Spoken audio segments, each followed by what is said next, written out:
Privyet moi druzy. I hope I'm getting that a little bit better.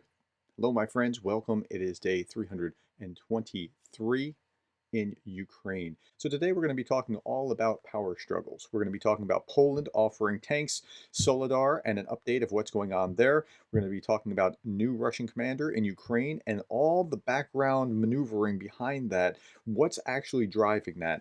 And then there's a bill for a bust of Zelensky in Congress, and we're going to unpack that as well. So we're going to start here. This is the breaking defense news. Ukraine gets its tanks. Poland is sending Leopard 2 and other nations may follow. So Poland announced that it will supply Kyiv with Leopard 2 tanks as part of the international coalition's donation efforts.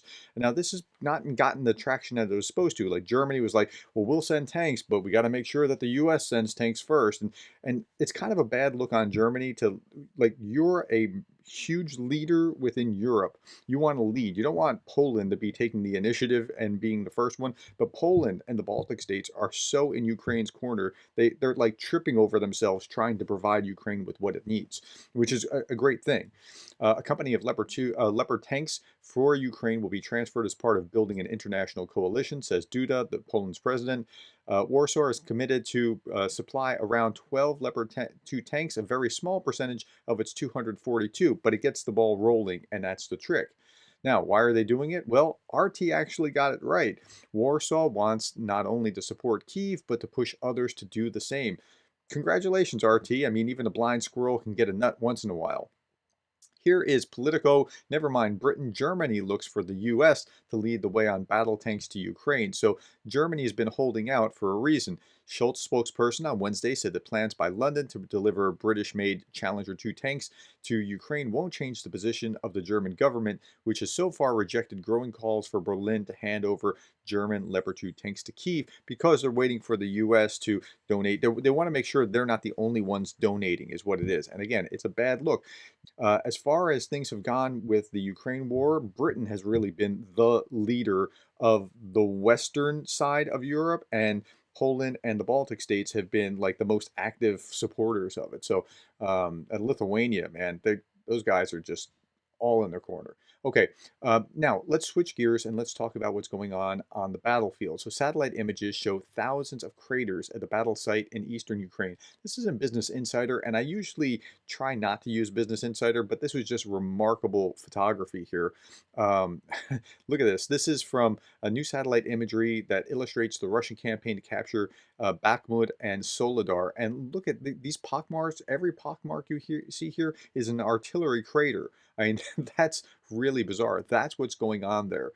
This is really contested ground. Both sides claim victory in a fluid struggle for SOLEDAR, says the U.S. Defense Secretary Lloyd Austin on Wednesday, called the battle for SOLEDAR a very fluid, dynamic environment, a dynamic fight. At this point, we can't corroborate the reporting where Prigozhin said that Wagner Group has captured the entire city, killed 500 Ukrainian troops. Can't corroborate it. It's still going on. Ukraine says the Donetsk line is holding as fighting rages in SOLEDAR.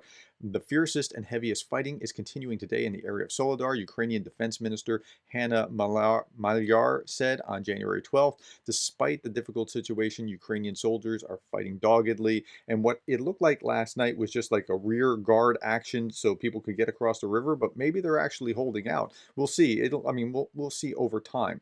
Russia installed occupation officials in Ukraine's Donetsk region said that there were pockets of resistance, and that was all that was left. By the way, if you want really good reporting on this, I would highly recommend that you go and see reporting from Ukraine.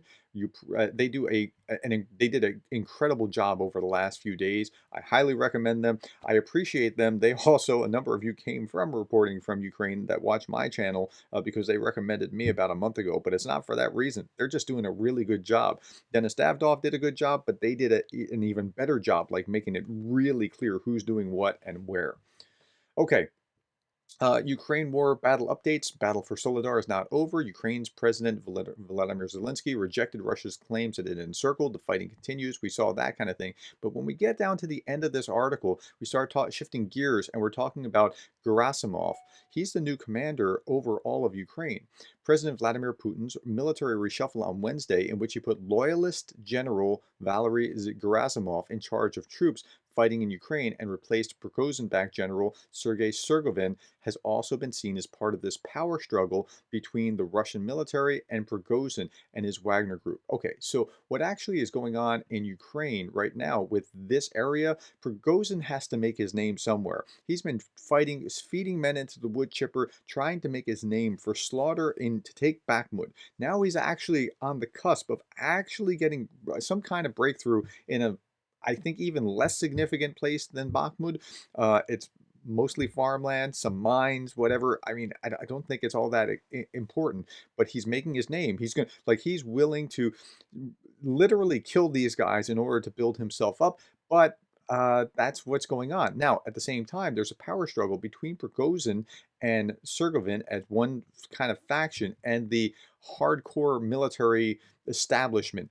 So here's the ISW, and it'll shed some light on this. The Russian Ministry of Defense announced on January 11th the Chief of the General Staff, Valery Gerasimov, will take over as theater commander as part of a major reshuffle. We'll come back to that point in just a moment. He's currently the chief of staff. That's the #1 soldier in the Russian military.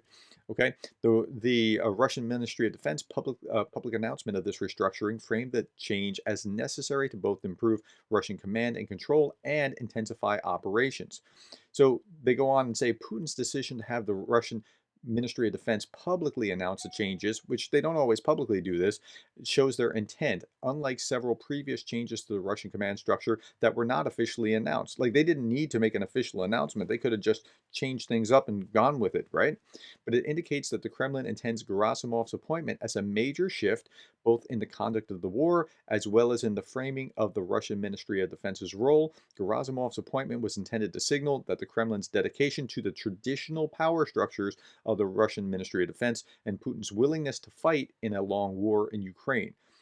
Okay, so the power structure, so mill bloggers and Prigozhin's forces and whatever have been kind of at odds with the actual Ministry of Defense, and so Putin is backing the actual structure, but it's also signaling Putin's willingness to fight in a long war. And I know I keep saying that. I know it's unpopular, but I'm trying to tell you the truth, and I think that this is where Putin's mind is. I mean, I wish it wasn't, but this is where it is. It's a political move to strengthen the Russian military of defense against challenges from the Russian mill bloggers and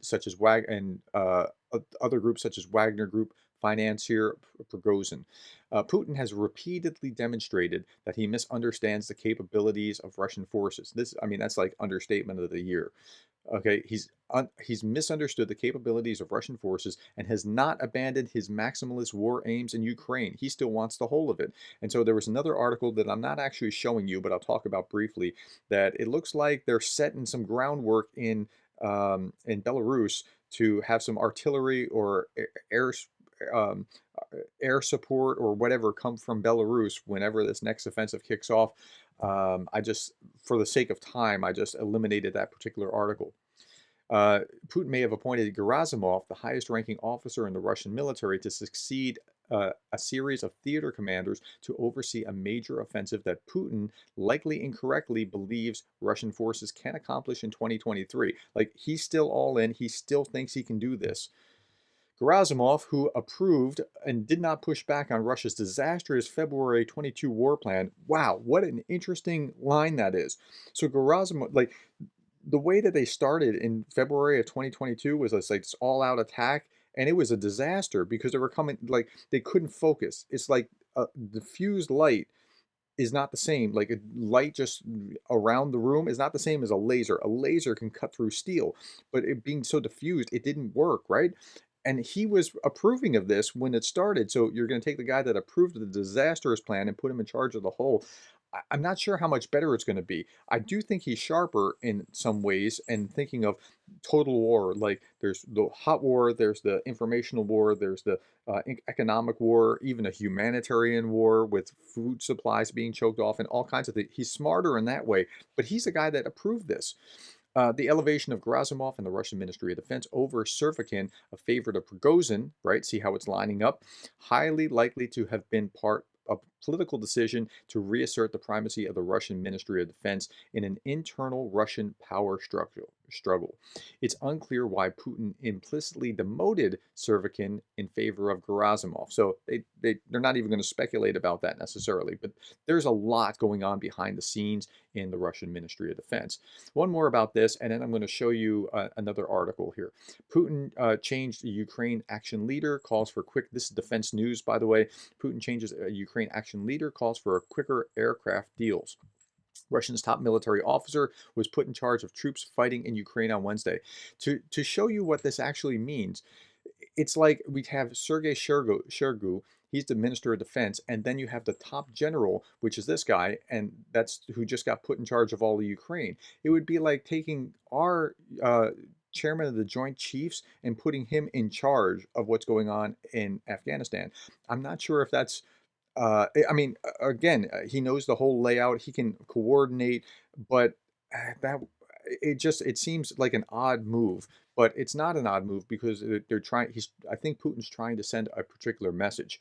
While announcing Gerasimov's appointment, the Defense Ministry said it was aimed at improving coordination between various forces fighting in Ukraine. And so that does make some sense. Gerasimov, who is seen as the top architect of the Russian action in Ukraine, as the country's top military officer in charge of strategic military planning, was also widely blamed for Moscow's military setbacks.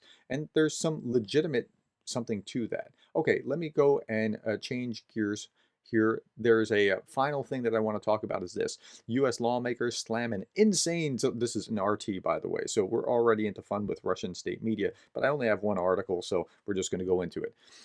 U.S. lawmakers slam insane Zelensky bust proposal.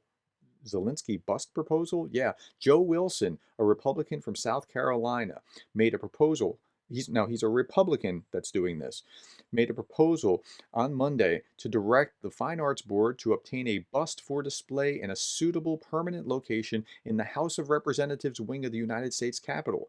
Wow, a bust of Zelensky. Like, I'm telling you, for those of you who think that Republicans are all anti-Ukraine, we're not. There's a mixed bag between in Republicans. There's a populist wing that kind of is against it, and there's the Reagan wing that is very much in favor of Ukraine. Marjorie Taylor Greene, of course, absolutely not for approving the idea. America, not Ukraine. Okay, she is in that populist wing, and she's never going to be on board with that. Tucker Carlson, unsurprisingly, called the idea insane. And in this, Tucker said that what we're going to put a bust of a foreign leader in the United States Capitol. Well, this isn't the first time, right? So here's an article from November 20th of 2014. Václav Havel got a place among the greats in the U.S. Congress. That's his bust. And we've also had busts of other leaders. Britain's Winston Churchill, Sweden's Raoul Wallenberg.